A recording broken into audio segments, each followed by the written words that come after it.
You're listening to an Airwave Media Podcast. What's something you learned in history class that you feel like wasn't the whole truth? Better yet, what's something you didn't learn at all that was omitted completely? That's what I like to call redacted history. My name is Andre White, the host of the Redacted History Podcast, the place where history's forgotten events, heroes, and villains get their story told, one episode at a time. The Redacted History Podcast. Real history never dies. Stream the Redacted History Podcast on Apple Podcasts, Spotify, or wherever else you get your podcasts.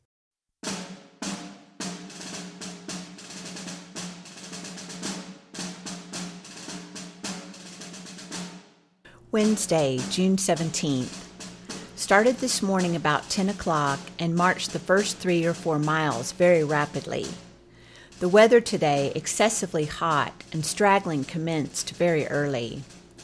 The roadsides were soon lined with stragglers, many of whom were completely exhausted by the heat, many suffering from, and some dying, it was said, from sunstroke.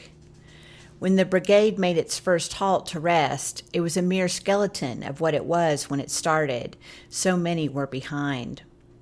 About sunset, the division went into camp. At night, the heat was so great that it was difficult to sleep. Friday, June 19th. Started about sunrise and halted about midday on a high hill overlooking the village of Front Royal, having crossed the Blue Ridge at Thornton Gap. The scenery along the route was exceedingly beautiful, in some places very wild. We were struck with the luxuriant richness of the country on both sides of the mountains, how it contrasted with the worn and devastated country to which we had so long been accustomed. Saturday, June 20th. Last night was very bad on the men in consequence of the heavy rain. Just as my messmate and myself had about fallen asleep, the water from the soft and wet ground where our bed was made soaked through our underlying oilcloth and blanket, and through the thick sleeves of my woolen shirt and coat, and reaching my skin, thus reminded me of the uncanny condition of things. We at once got up and found it raining a little, but some of the men had already begun to make fires from the rails of a neighboring fence. To one of these fires we repaired and spent the remainder of the night alternately drying and warming one side of our clothes and bodies, while the other side was getting a fresh wetting from the falling rain. Sunday, June 21st. This morning, one day's rations of cornbread issued to us. The country through which we are now marching is very beautiful, the lands very fine. Wednesday, June 24th. On picket near Shepherdstown. Everything quiet last night. We heard yesterday that General Lee has issued very stringent orders to secure respect for private property when we get into the enemy's country. We are all still utterly ignorant of General Lee's design in making this movement, but the Army was never in better spirits or more confident of success. Private George S. Bernard, 12th Virginia Infantry, Mahone's Brigade, Hills Corps.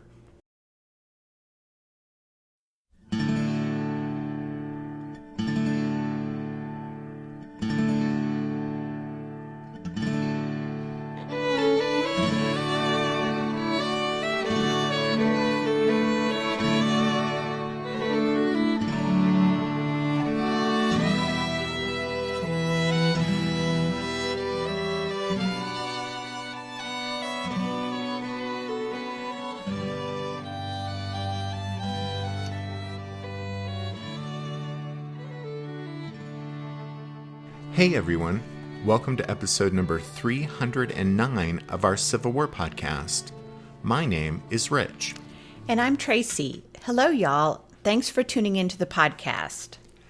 As you guys will recall, in the last episode, the Army of Northern Virginia was on the move, and finally, so was the Army of the Potomac. We talked about how Joe Hooker, following the inside track, so to speak, at last moved north, away from the Rappahannock, so as to keep the Federal Army between the rebels and Washington. For the Federal soldiers, those were days of hard marching, as their stamina was called upon to compensate for the uncertainty of their commander. They were trying to make up for lost time, and so had to make forced marches in order to quickly get into blocking positions west of Washington.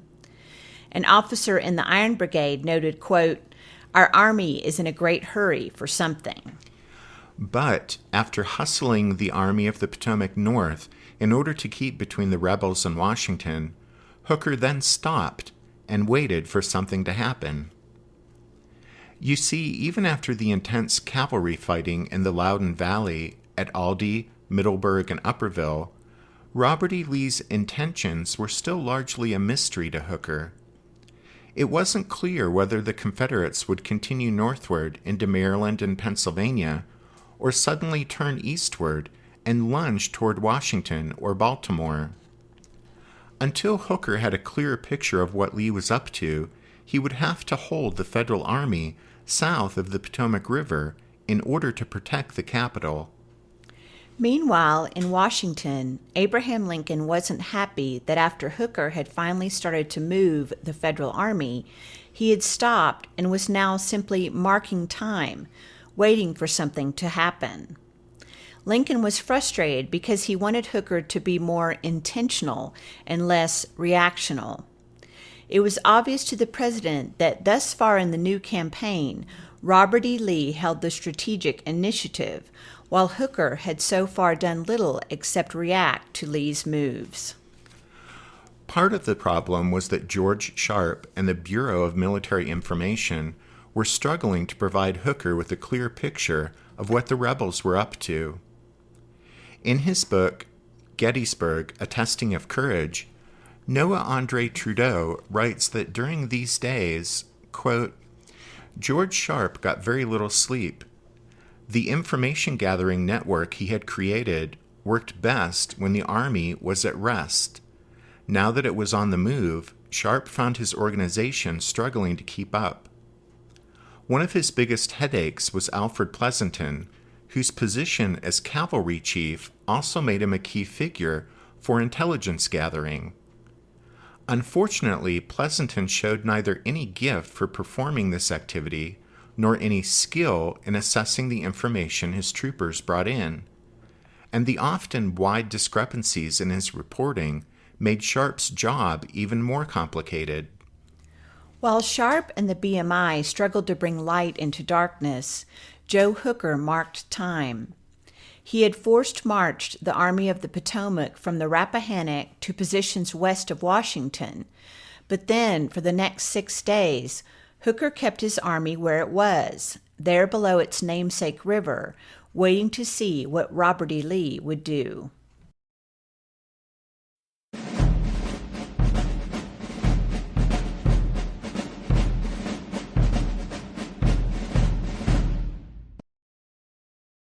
For Robert E. Lee, the campaign had so far gone quite smoothly. In fact, as Edwin Coddington points out in his excellent book on the subject at hand, by June 17th, the first phase of the Gettysburg campaign had ended. For some days, the Army of Northern Virginia had been on the move, and for a few days, so had the Army of the Potomac, and now both armies had formed a new front. That's because where before they had faced each other in a generally east-west line down along the Rappahannock near Fredericksburg, now the two opposing armies were positioned on a new line running north-south, with the Confederates poised to use the Shenandoah Valley as a springboard for their invasion of Pennsylvania, while the Federals were in blocking positions covering Washington. In the last episode, we said that a major reason the Federals had been kept almost entirely in the dark about Lee's intentions and the positions of the Confederates was because of the masterful work done by Jeb Stuart and his rebel horsemen in screening the Army's movements and in guarding the gaps in the Blue Ridge Mountains. The Union cavalry under Pleasonton made a number of determined efforts to pierce Stuart's screen. At Aldie on June 17th, at Middleburg on June 18th and 19th, and at Upperville on the 21st.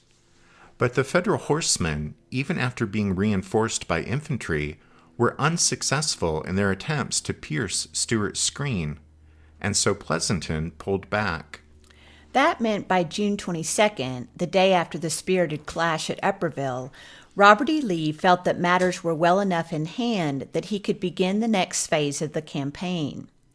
And so, with Jeb Stuart having ably defended the mountain gaps, and with the soldiers of Longstreet's Corps and Hill's Corps continuing their march down the Shenandoah Valley, Lee ordered Dick Ewell to move north into Pennsylvania. Yep. As you all will recall, we closed the last show with a message that Lee sent to Ewell telling him, "Longstreet started today. Hill is in motion." And then Lee told Ewell, "Push on." By the time he received that message, by June 19th, Ewell's 3 divisions had moved down the Shenandoah Valley and were on or just across the Potomac River. Jubal Early at Shepherdstown on the Virginia side of the river, while across the river, already in Maryland, were Robert Rhodes at Hagerstown and Allegheny Johnson at Sharpsburg. Robert E. Lee moved his headquarters from back at Culpeper up to Berryville in the valley to better supervise this next stage of the campaign. Lee let Ewell know that his corps' objective would be the Susquehanna River in Pennsylvania. As we talked about last week, Ewell could follow the northern extension of the Shenandoah Valley, the Cumberland Valley, in a great right-turning arc that would take him to the Susquehanna, on the far bank of which stood the state capital of Harrisburg. Lee told Ewell, quote, "If Harrisburg comes within your means, capture it."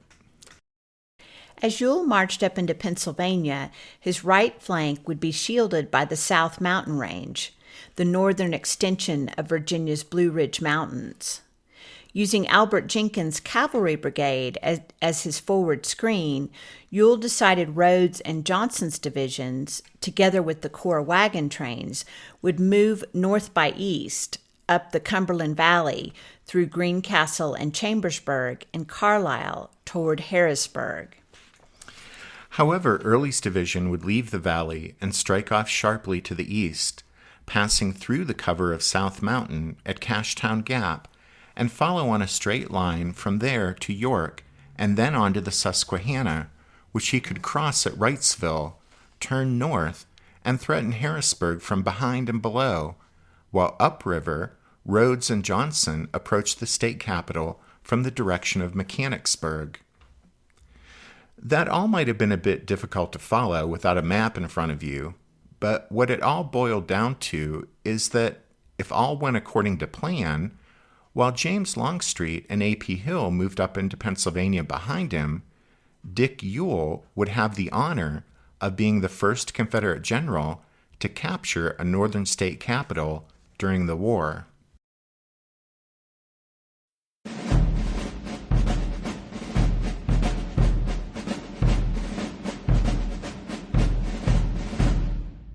Did archaeologists discover Noah's Ark? Is the rapture coming as soon as the Euphrates River dries up? Does the Bible condemn abortion? Don't you wish you had a trustworthy academic resource to help make sense of all of this? Well, I'm Dan Beecher, and he's award-winning Bible scholar and TikTok sensation Dr. Dan McClellan, and we want to invite you to the Data Over Dogma podcast, where our mission is to increase public access to the academic study of the Bible and religion, and also to combat the spread of misinformation about the same. But, in a fun way.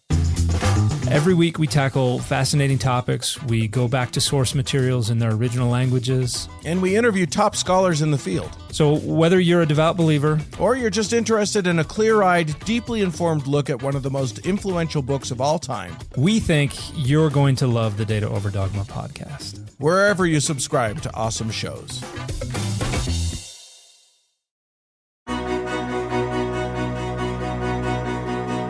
History never says goodbye. It just says, see you later. Edward Galeano was right when he said that. Events keep happening over and over again in some form. And that's the reason I produce the podcast, My History Can Beat Up Your Politics. What is it? We take stories of history and apply them to the events of today to help you, perhaps, understand them better. We are also part of Airwave Media Network. I've been doing the program since 2006. That's a long time, and the show has a long name. My history can beat up your politics. Find me wherever you get podcasts.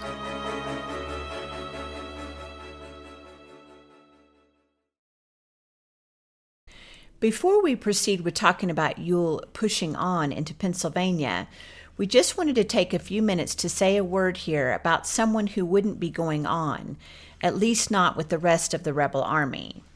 That someone, of course, is Jeb Stuart.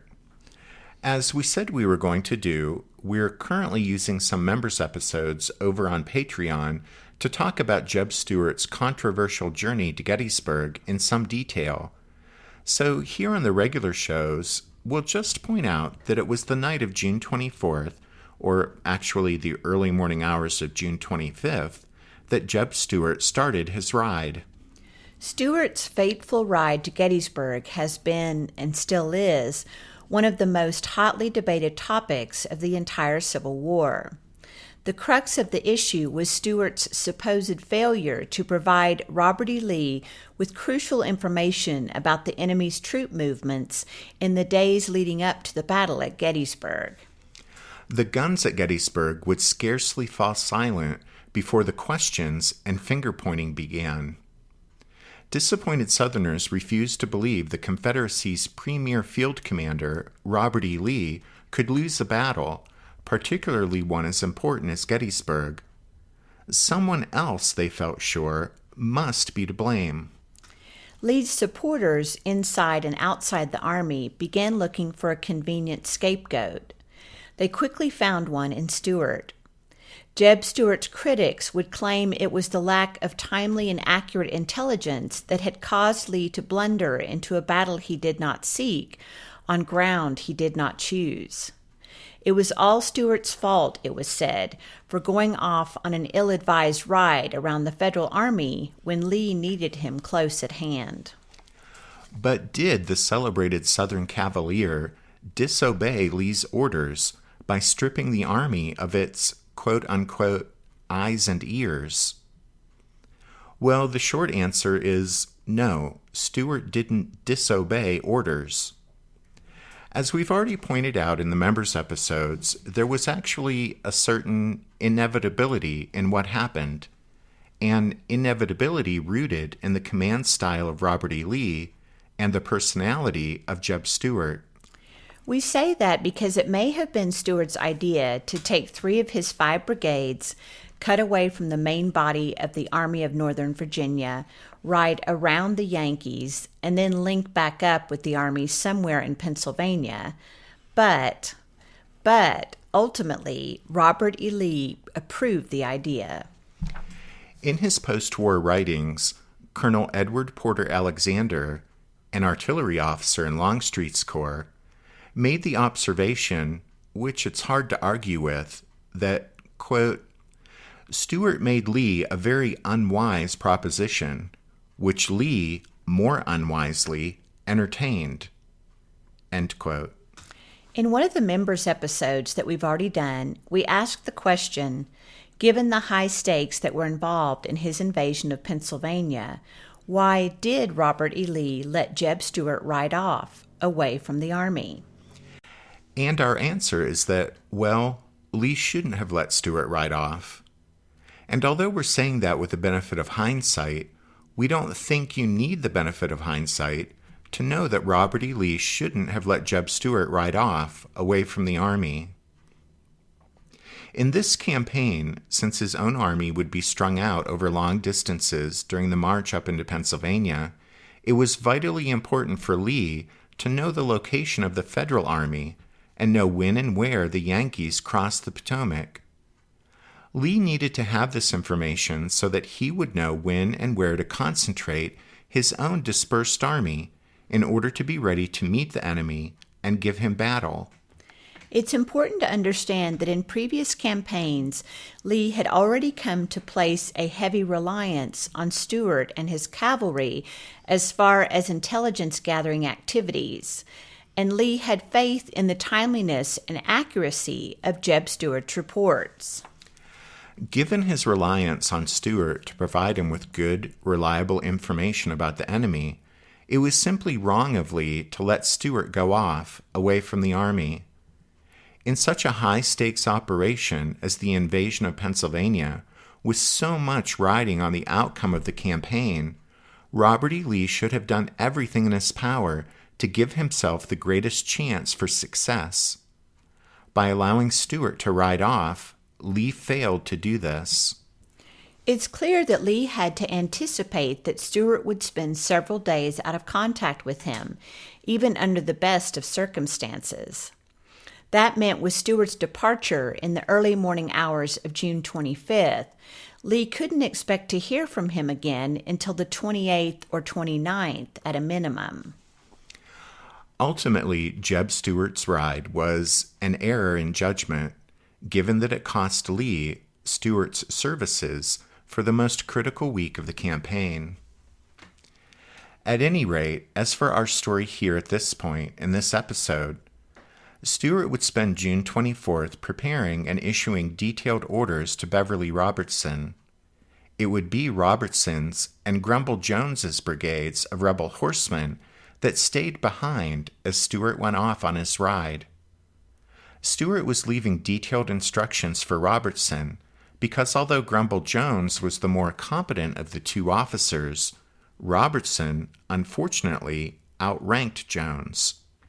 Also on the 24th, the three brigades that Stuart would lead on his expedition, Wade Hampton's, Fitz Lee's, and John Chambliss's, rendezvoused at Salem, Virginia, which would be the jumping-off point for their ride.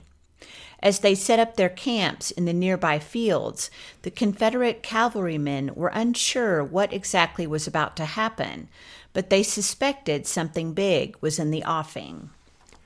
With his three best brigades poised to begin the proposed movement, Stuart sent 16-year-old Private John Park of the 6th Virginia Cavalry off that night to carry a message the 30 miles to Robert E. Lee's headquarters.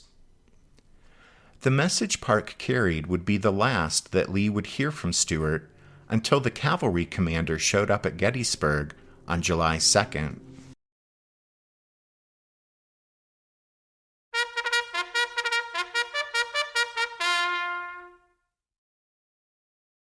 That means it's time for this episode's book recommendation. And our recommendation this time is Plenty of Blame to Go Around, Jeb Stuart's Controversial Ride to Gettysburg by Eric J. Wittenberg and J. David Petruzzi. As we said, we're covering Jeb Stuart's ride in some detail over on the members episodes. But if you'd like to learn more about this topic on your own, Wittenberg and Petruzzi's book is a great place to start. As always, you can find all of our book recommendations at the podcast website, which is www.civilwarpodcast.org. Also at the website, you can find our contact information, a few photos so you can put faces to voices, and then there's also links to the show's Twitter feed and Facebook page, not to mention information about joining the Strawfoot Brigade over on Patreon. Speaking of which, we want to say thank you to the newest members for their support of the podcast. So thanks to Tom, Danny, and Brian. Thanks also to Peter and Randall for their donations this past week. And last but not least, thanks to all of you for listening to this episode of The Civil War, 1861 to 1865, a history podcast. Tracy and I do hope that you join us again next week, but until then, take care. Thanks, everyone. Bye.